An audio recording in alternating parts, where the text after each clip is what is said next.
Ladies and gentlemen, how you doing? My name's Craig Otto. I'm a Lean Six Sigma Master Black Belt. Today we're going to start part 3 of my white belt training series. My intentions are to provide basic insights and understanding of operational excellence for those that are just starting out in their journey. This is actually the 5th video, but it's part 3 because I do follow-up videos in between there. I like to do a training piece and then follow up. So we've had part 1 and part 1 follow up, part 2 and part 2 follow up for the first 4 videos, and now we're getting ready for part 3, which is the 5th video. All right, so we're going to start out discussing things from the perspective of the Otto model. We've been doing that through the first 4 videos, so we're going to continue. We've learned that the importance in those first few videos of the personal transformation by anchoring your choices to principles of excellence. Then we discussed the individual behaviors necessary for achieving excellence. And now we're getting ready to start tying things to the operation behavior. So on the diamond, the left side there, operation behavior is what we're going to start digging into. So when I say operation behavior, I mean that's kind of the sum of the individual behaviors in which we call culture. But it's also beyond culture. It gets into strategy, structure, and then execution. And these components are what drive an operational excellence transformation. All right, so we're going to start by discussing structure first. And what I mean by structure is how the operation is set up with the lean tools and systems. It does get a little bit deeper than that, but for now, again, for the white belt level, we're going to keep it high level. So let's give some examples of things that we can talk about for structure. First is training. When you train the culture, many times, you think about sitting everyone down doing training activities, but actually we use the lean events. All right, so if you ever hear of Kaizen, rapid improvement event, value stream analysis, these types of events are actually what we use to train. Yes, the events make improvements, but more importantly and primarily, the events are used to train employees. Because after so many years of doing events, you can actually get away from events because the people are trained, and then it becomes a part of the continuous improvement culture. So executing gets into the organization's ability to follow that standard work that you put in place and having systems in place to ensure the organization gets the value that it's looking for as quickly as possible. And then sustainment. It's about eliminating the flow stoppers, having a cadence of accountability for follow-up, for the actions, and then also remember that sustainment is a function of how well we combat the second law of thermodynamics, which pushes everything towards disorder. Okay, so that's why sustainment is such a key part of structure. All right, so we're going to go back and talk about the lean tools in this event-based culture that we're setting up. Just a reminder, holding events is all about training, right? Don't lose that insight. So when you hold an event, you should actually do training just like we're doing right now, like the white belt training, especially if they're new to the events. This is very important. You can go through the motions of an event to show people how the lean tools are used, but you have to help them understand why. So in other words, don't just take them out and do a lean tool. Yes, you learn by doing, but you also need to have the conversation. Why are we using that tool?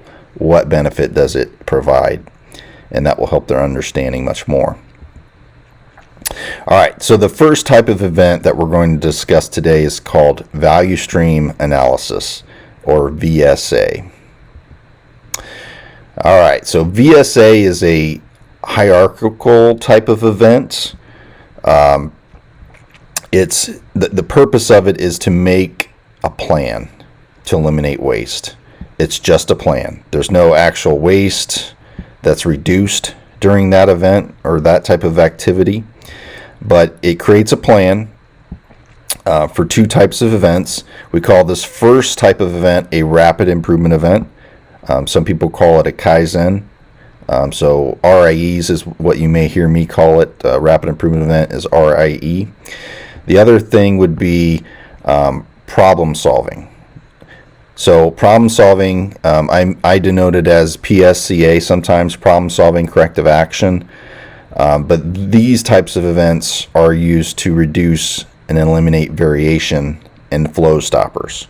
Okay, so there's two different types of events that take action here. And that is the rapid improvement event, which eliminates waste, and then the PSCA or problem solving event, which eliminates variation. Okay, and then again, the VSA is the planning of those types of events. Okay, we are going to deep dive into this tool of value stream analysis, or VSA. In the picture, you can see an example of the learning to see method of value stream mapping. This is a book that was written on how to do value stream mapping. It works, it's effective. It's not absolutely necessary though. I think it makes everything look cool, but really you just need the bottom line. All right, the bottom line is it's about documenting current state and getting that data and identifying waste, to see, you know, in your current state, what is providing value, what is non-value, and quantifying that. We call this identifying the waste because you're quantifying the waste. And we learned from video 2 what the wastes are. Remember the 8 different types and the acronym of downtime? Each one of those are 8 different wastes. If you don't remember that, go back to video 2, just refresh yourself. And as mentioned, we must measure and quantify the waste. That's so important. All right. The best way to not only measure the waste is to also make it visual. And we do this with a tool called spaghetti diagram. And you'll understand why we call it that in a minute. The diagram helps show the waste, especially the waste of motion and transportation. And by seeing the waste and measuring it, it provides us a gap analysis of where we are compared to where we want to be. So it allows us to see that opportunity of improvement. From there, we can do a future state, which has our estimated improvements, right? And it's not that the future state is perfect. Rather, it's a step towards perfection.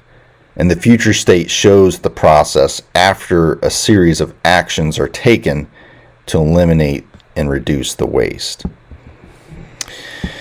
The series of actions that I was referring to is known as the plan, right? The plan is the ultimate deliverable of the value stream analysis. So it's the whole reason we do it is to get that plan. And most people misunderstand that this type of activity does not actually lead to actual change in the event itself. It's just the plan to go make the actual change. It's the goal, right? It's the game plan. And the actions come later with the different tools like RIEs and PSCAs to eliminate waste and reduce variation. All right, so let's dive into an example here. I'm going to talk about a made-up current state here. This is just a list of bullets here. So we'll dig into this eye chart also in the next follow-up video too, where I'll give an actual example. But here I'm just giving an example of process steps of value and non-value added steps and the time associated with it. And if there's inventory there, I note that. I also note the distance traveled. That's the last number there. So it talks about the type of waste first, then the time that it takes, and then the distance traveled. So it just lists out the different steps of the process.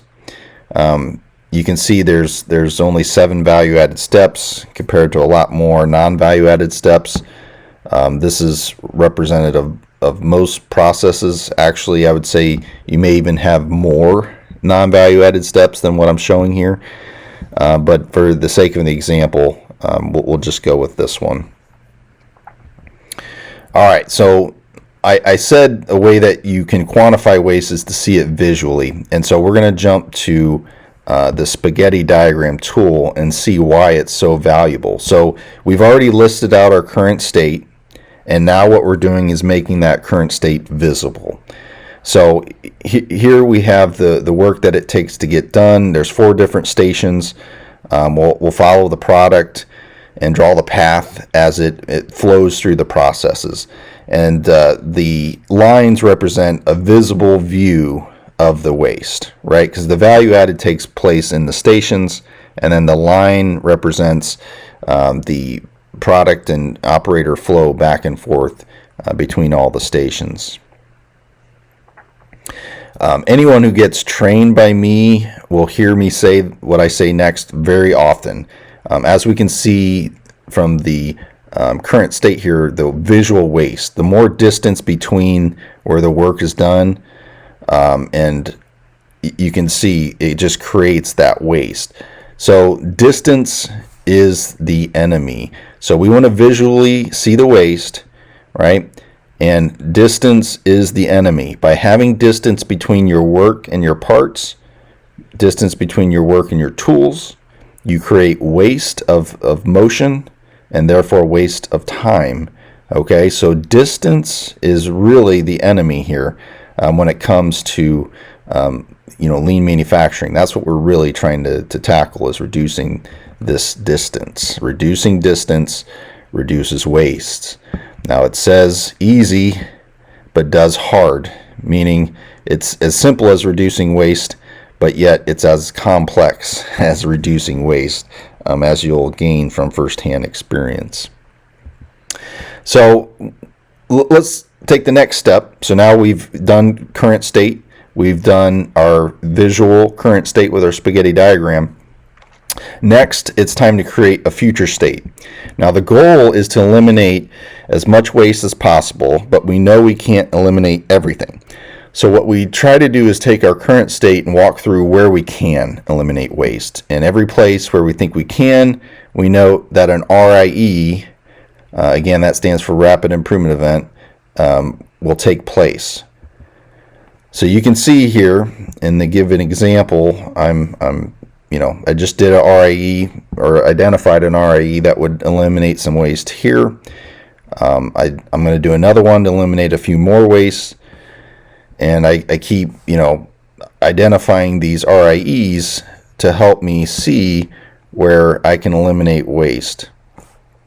And then once we've identified all the waste we want to eliminate, you can go forward with the assumption that you will eliminate this waste and create a future state without the waste listed. Okay, so you just kind of make that assumption that you may not know how it's going to happen, but you make the assumption that it will happen.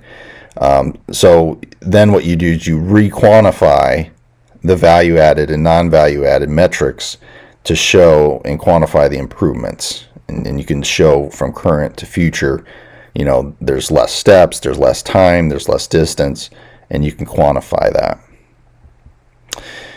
But most importantly is, again, the main deliverable of this is the event plan. This is where the RIEs are identified in the future state, and we can plan them out as to what sequence we want to do them in and the importance of them.